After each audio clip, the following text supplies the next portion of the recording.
अस्सलाम वालेकुम, मैं हूँ शबाना अंसारी। आज हम बात करेंगे लौंग के खानों में इस्तेमाल के बारे में। लौंग एक नहायत खुशबूदार और तेज़ जायका रखने वाला मसाला है जो बहुत कम मिकदार में इस्तेमाल होकर खाने का जायका और खुशबू कई गुना बढ़ा देता है। लौंग का बिरयानी और पुलाव में इस्तेमाल। लौंग बिरयानी और पुलाव का लाजमी हिस्सा है। जब चावल उबाले जाते हैं तो अगर 2 से 4 लौंग शामिल कर लिए जाएं तो चावलों में बड़ी खुशबूदार खुशबू आ जाती है और जायका मज़ीद बेहतर हो जाता है। लौंग का गोश्त के सालन में इस्तेमाल। लौंग बीफ, मटन और चिकन के सालन में इस्तेमाल होते हैं, ख़ास तौर पर कोरमा, कढ़ाई और निहारी में। ये सालन की ग्रेवी को गहरा और मज़ेदार बनाते हैं।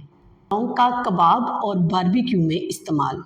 लौंग को पीसकर कबाब, सीख कबाब और बारबेक्यू मसाला में शामिल किया जाता है, जिससे एक ख़ास खुशबू और हल्का सा तीखा जायका आता है। चावलों की दीगर डिशेज़ में इस्तेमाल। लौंग का चाय और कहवा में इस्तेमाल। लौंग चाय और कहवा में भी डाले जाते हैं, ख़ास तौर पर सर्दियों में चाय और कहवा का जायका इससे लौंग के इस्तेमाल से बढ़ जाता है और लौंग के इस्तेमाल से इनकी खुशबू में भी इजाफ़ा हो जाता है और लौंग के इस्तेमाल से सर्दी के असरात से भी बचा जा सकता है।